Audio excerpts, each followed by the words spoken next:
The Israeli-Palestinian peace process enters a critical stage, and the mistrust between the two sides grows as Palestinian President Mahmoud Abbas gets set to meet the U.S. President in the White House tomorrow. Breaking news, exit polls in Crimea shows around 93% support union with Russia. And yes, the plot thickens in the mystery surrounding flight MH370. More than 25 countries are involved in the vast search as the likelihood it was an act of terror increases.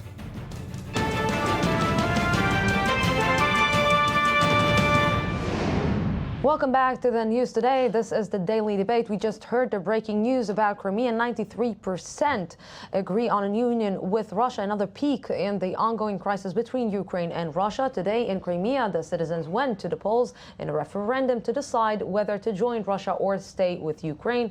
Already exit polls show some 93%, like we said, support a Russia union. We take a look at what it means and what may be the next stage in the conflict. Joining me tonight is Dr. Barouch Gurevitz, expert on Russian affairs at Haifa University. Good evening. Thank you very much for coming. And Alex Selsky, CEO of World Forum of Russian-Speaking Jewry and a former advisor to Israeli Prime Minister Benjamin Netanyahu. Good evening. Thank you very much for coming. So, gentlemen, what do you think about the polls, the exit polls that we just received? Well, first of all, I don't think that many people are surprised. I think that everybody knew that it will be the majority. Yeah, with 93%, maybe not you so cannot be high surprised. majority, but definitely majority. And we see people being interested and telling that it's actually their dream come true, that they were dreaming for all these years since the fall of the Soviet Union to go back to Russia. I definitely think that there are many people who definitely think that. I think there are many people who believe that their situation will be better. Because of the Russian interest in Crimea, they think that the Russian regime in Crimea will bring them to some better life and at least more stable, because they see more stability in Russia or under Russia than definitely than in Ukraine. But I think that the next step will be very complex, because I don't see that at this very moment, at this very stage, the West will be very easy to react, to not to react.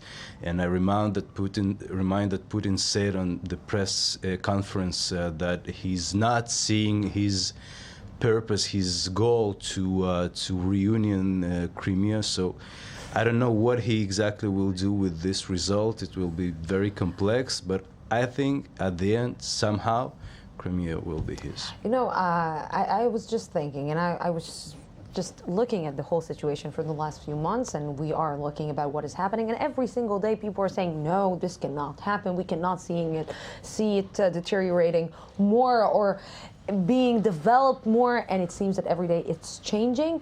It seems like there is a specific plan that maybe from Russia that we're not actually in the, let's say, we don't know about it. I think we are looking on all this situation from a wrong angle. Which means? We are making a big issue now of the referendum in the Crimea. Crimea is only, I would say carefully, a small part of the real problem. And we don't pay enough attention to the real problem. The real victim of the situation today is the Ukraine. You have a situation of a takeover of a government. The central government today in Kiev is not in control of the affairs in the Ukraine. In other words, you have a situation of chaos. And the question is, and I'm very careful about it, if within 2 months after the election, things will change. Why? None of those who are now running the country seems to be candidates for the election. We will have a new ball game during the election. Now, the West is not paying attention to those details. In other words, they look on the takeover as a revolutionary situation in which the people said whatever they had to say. You have a new government, they support the new government. On the other side, you have Putin, who reads very well the crisis in the Ukraine, and he has three options how to deal with it. He took now the easy one. The easy one is the peninsula of Crimea, in which that, you know... If this is the easy one, what is the next step going to be? I would say, without any doubt, that was the easiest one, because it was quite clear that all the situation of Crimea within the Ukraine is a very sensitive and questionable issue. Now, without going into politics, as my friends say quite clearly, it was a situation that Crimea, I would say from 1954, didn't know what they are doing within the Ukraine. They were part of Russia. They considered themselves, when I traveled there, it was quite clear they spoke about Mother Russia as their own country. And they asked for citizenship already in 1992. The problem, if I'm just going to the major issue, what will be tomorrow? Tomorrow you have a situation in which Putin made it very clear to the West and to the Ukrainian. He wants to go back to the agreement of February 21st, which was an agreement of a unity of all the parties, in which he knows that within this kind of situation, the Ukraine will make sure that Russian interest is guaranteed within the Ukraine. If they will go to the European Union or they will get closer to the West, the Russian interest will remain. If not, he has two options. Before we're going to the two options, I want to understand what we just saw live footage from Crimea, and people are on the streets. Like you're saying, maybe it was a surprise. Everyone expected that. Maybe people wanted to get to this point. This is what they always maybe dreamed of. Where does it put right now the protesters in the Ukraine that actually protested against the union with Russia? I would, rephrase the question. It's not only where it puts the protesters, it's where it puts Europe and the whole West. And I think it puts them very weak, because I don't see, at the end of the day, the West really capable to stop Putin now. And this is without almost one shot made by Russian army. And by the way, here I have to admit, just maybe 5 or 7 years ago, nobody thought even, I think, within Russia and outside Russia, that we would speak about the Russian army as a big, strong bear, having, doing whatever he wants. I think that 5 years ago, everybody within Russia was laughing at the Russian army, that they were looking at Putin as the strongest army in the world, and he did almost nothing. But he did a huge campaign, very successful one, during the last year, if it's in Ukraine, if it's in Syria, and it's working very well for him. What are you saying, that he does have the strongest army in the world? I'm saying he has the strongest status against West now, economically, first of all, and the West has almost nothing to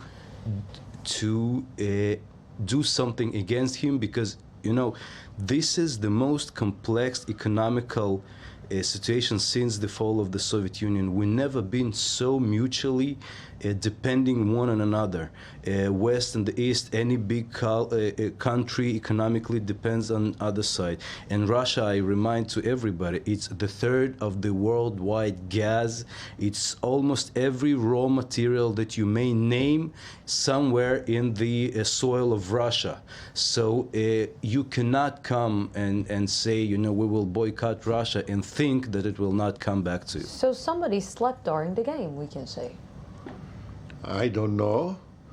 I think, again, and I'm repeating, the Ukrainians are paying the price. The Ukrainian, it seems that like the whole world is going to pay the price, because if one he is shouldn't going out, exaggerate. if he's going out as the prince who's saving this, doing the salvation to Russia, to Iran, to Syria, the situation in Syria, it seems that he is putting he's bringing actually results on the table instead of talk on the table. No, he brings results in a way that already the West tried to withdraw from this kind of system, and Obama definitely, as he decided to withdraw from all those, I would say, hot points in Asia or in the Middle East. And Russia is playing an hard game, because they defined it as their interest. Now, what's the option? I'm going back to the Ukrainian. Putin has two options now in the near future. When I say near future, it may take 2 months, 3 months, 4 months. It's not over. One, going back to what the Russian considered, and that was Yeltsin who considered, to give Russian citizenship to all the Russian who are outside of Russia, in what he called the near countries, those who were part of the Soviet Union. In 91, 92, the big cry came from 3 countries mainly. In Asia, it was Kazakhstan, because there are so many Russians living in Kazakhstan, the Ukraine, in which you have about now 10 million, close to 10 million people are living, in a small country like Latvia, where was a strong Russian minority. And he accepted it, Yeltsin, and it didn't give them citizenship. Now Putin is talking again about this possibility, and he made it very clear. He may give Russian passports to the ethnic Russian minority living in the Ukraine, which will change the picture. The second option, which we already see the beginning, is that masses within big cities like Kharkov, like Dnipropetrovsk, like Donetsk, will ask, we want to follow the Crimean example. We want to be part of Russia. That it will come from the people? You know, when we say, when we say it will come from the people, I always say, you know, it's mutual. It will come from the people, and it will be encouraged with a from little outside. Bit push a from little the bit outside. being encouraged. And when you have this kind of a situation, you know, that will provide pressure on Russia to make some moves. And I'm not talking now about war. You know, people are afraid of a big war. No, there will not be a war between the Ukraine and Russia, and the reason is very simple. The Ukraine cannot fight the Russians. Alex? I definitely support what was said, and I definitely think that, you know, it's not about coming from the people. It has to be both ways, because I think, and even in Crimea, you know, people would not even think that they will use, that they will go on this poll if they should have known that, you know, Putin will come and say, I'm taking you in.